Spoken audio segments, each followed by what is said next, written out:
Assalamualaikum warahmatullahi wabarakatuh. Perkenalkan, saya Esti Rinanda, NIM 3301420040 dari Prodi Pendidikan Pancasila dan Kewarganegaraan.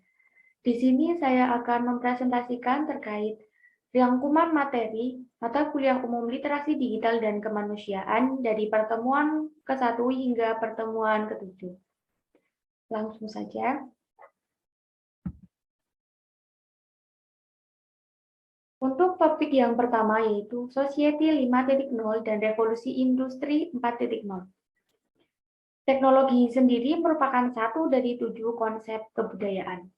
Menurut Paul W. Devore, teknologi merupakan ilmu terapan yang telah dikembangkan lebih lanjut serta memiliki perangkat keras dan perangkat lunak. Fungsi teknologi yang pertama yaitu untuk memudahkan manusia dalam melakukan kegiatan, melindungi diri, serta mempermudah manusia dalam memenuhi kebutuhan dan kepuasannya.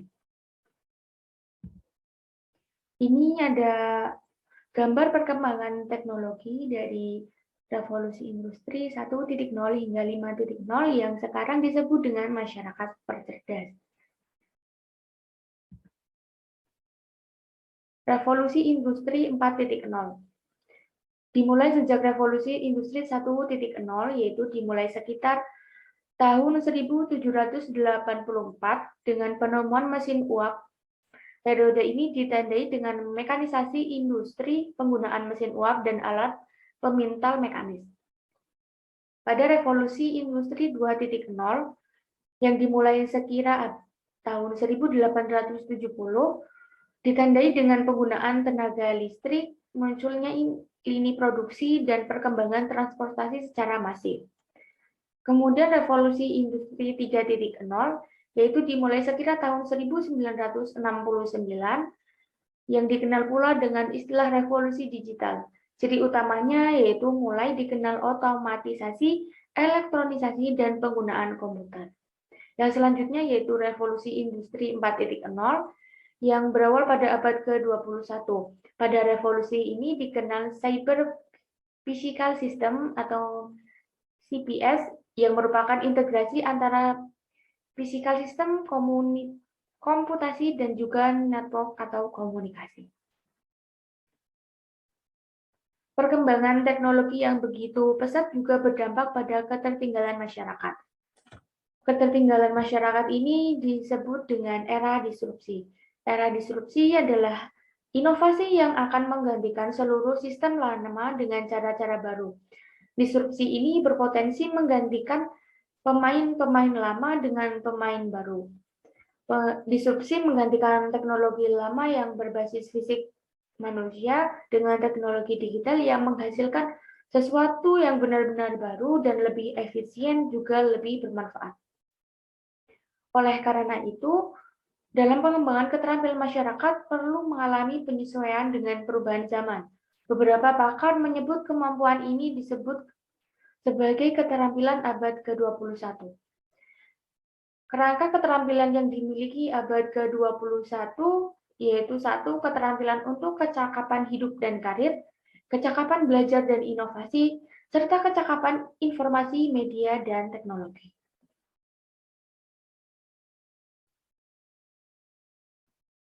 Memasuki topik yang kedua yaitu dampak positif dan negatif teknologi. Munculnya berbagai platform media, baik media massa maupun media sosial, jelas mempermudah kita untuk mendapatkan informasi yang diperlukan. Informasi dapat berupa teks, gambar bergerak, desain grafik, suara, musik, dan juga interaktivitas. Perkembangan literasi digital menyadarkan kita akan potensi perkembangan teknologi informasi dan komunikasi yang terus berubah sehingga termotivasi untuk mengevaluasi dan mempelajari kemajuan teknologi sebagai dasar untuk belajar sepanjang hayat. Mengenai melek teknologi dan media, erat kaitannya dengan kompetensi literasi digital. Kemampuan literasi apapun itu selalu berkaitan dengan kompetensi. Berikut ini terdapat 5 dampak positif teknologi. Yang pertama yaitu kemampuan penggunaan teks, alat, dan teknologi untuk mengakses informasi dan hiburan. Yang kedua yaitu kecakapan dalam berpikir kritis, menganalisis, dan mengevaluasi data. Yang ketiga yaitu mampu mengkomposisikan pesan dalam praktik yang kreatif. Yang keempat, kemampuan untuk berefleksi dan berpikir etis. Kemudian yang terakhir yaitu berpartisipasi aktif dalam aksi sosial baik secara individual maupun melalui usaha kolaborasi dengan berbagai pihak.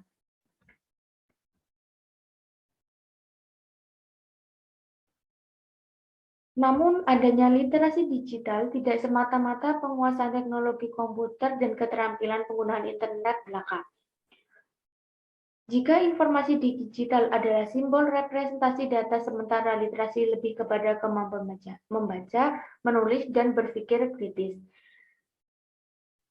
Dengan demikian, kemajuan teknologi secanggih apapun tetap harus bermanfaat dan mengandung kemaslahatan bagi kehidupan masyarakat secara komprehensif, khususnya dalam interaksi sosial.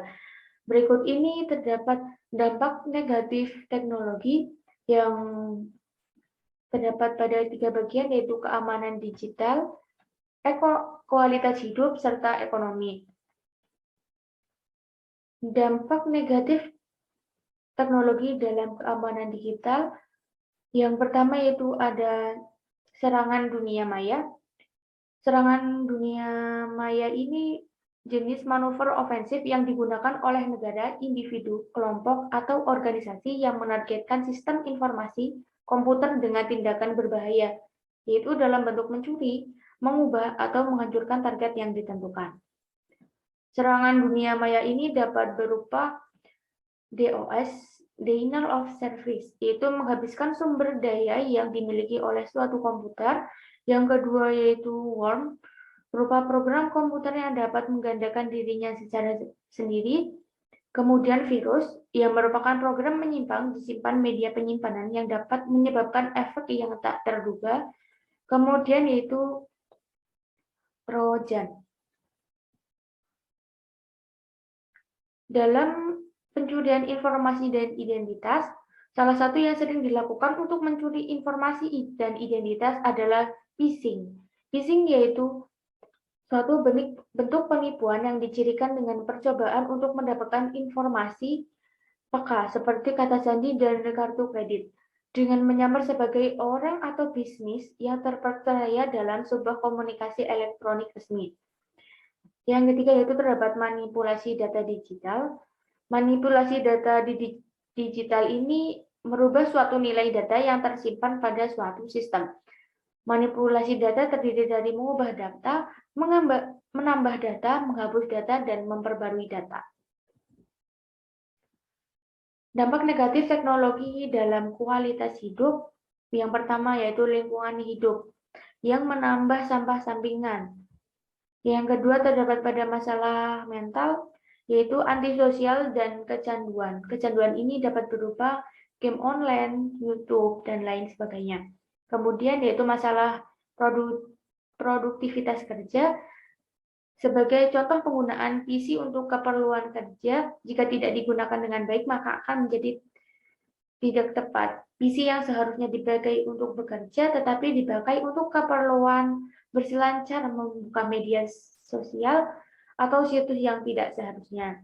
Kemudian pada bidang ekonomi, dampak negatif teknologi dapat membunuh pekerjaan, seperti munculnya teknologi baru seperti ojek online dalam beberapa waktu lalu yang juga menjadi penyebab matinya keberadaan ojek online.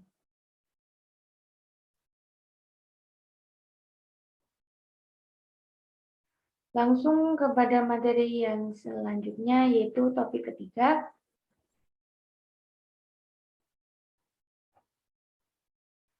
Topik yang ketiga berbicara tentang IoT dan Big Data.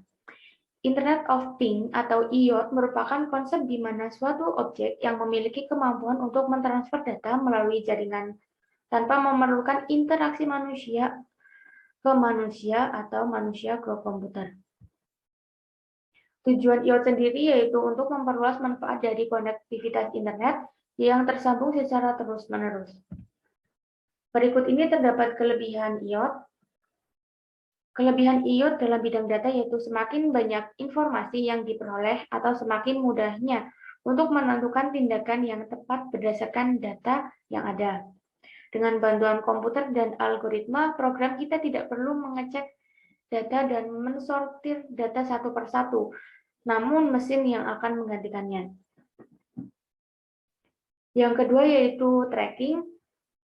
Dalam sistem inventory dengan bantuan komputer, akan sangat mudah untuk mengecek persediaan lokasi dan kualitas barang sehingga memudahkan kita untuk melakukan pengelolaan sehingga tidak ada kasus kehabisan barang karena lalai dalam pengecekan jika dilakukan secara manual. Yang ketiga yaitu waktu.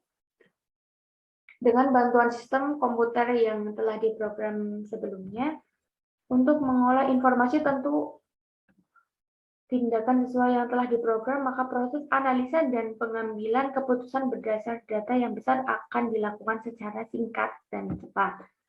Kemudian yang keempat yaitu biaya. Tidak bisa dipungkiri penggunaan tenaga manusia yang terbatas kemampuannya berakibat pada banyak tenaga manusia yang melakukan pekerjaan berat. Dengan adanya bantuan mesin yang kemampuannya dapat diatur dan dapat menggantikan pekerjaan manusia, maka manusia tidak perlu melakukan hal berat dan rumit di zaman sekarang. Cukup dengan menjadi operator mesin saja. Dari sini terlihat bahwa biaya untuk menggaji karyawan dinilai akan lebih sedikit karena sudah digantikan oleh mesin. Selain kelebihan, IoT juga memiliki kekurangan. Kekurangan IoT ada 3 yaitu compatibility, complexity, dan safety. Pada compatibility, tidak ada standarisasi penggunaan sensor seperti penggunaan USB. Ketika sebuah sistem dengan IoT device mengalami kerusakan, maka kita harus membeli vendor yang sama untuk menggantikannya. Kemudian complexity, di balik kemudahan yang disajikan, di sana ada sebuah IoT modul yang dirangkai secara kompleks untuk menerima dan mengolah informasi, dan alat tersebut memerlukan tenaga ahli untuk merawat secara berkala agar sistem tetap berjalan dan tidak rusak. Kemudian yang ketiga yaitu safety. Semua perangkat dan program komputer ini rawan akan tindakan hacking. Selanjutnya yaitu Big Data. Big Data merupakan istilah yang menggambarkan volume data besar, baik data terstruktur maupun data yang tidak terstruktur. Sejarah Big Data ini muncul pada tahun 2000-an. Istilah Big Data masih terbilang baru dan sering disebut sebagai tindakan pengumpulan dan penyimpanan informasi yang besar untuk analisis. Fenomena Big Data sendiri dikatakan oleh analis industri Doug Laney yang menyampaikan konsep Big Data yang terdiri dari 3 bagian penting. Di antaranya yaitu 1, volume. Volume merupakan organisasi pengumpulan data dari berbagai sumber, termasuk transaksi bisnis, media sosial, dan informasi dari sensor atau mesin. Di masa lalu, aktivitas semacam ini menjadi masalah, namun dengan adanya teknologi baru seperti Hadoop bisa meredakan masalah ini.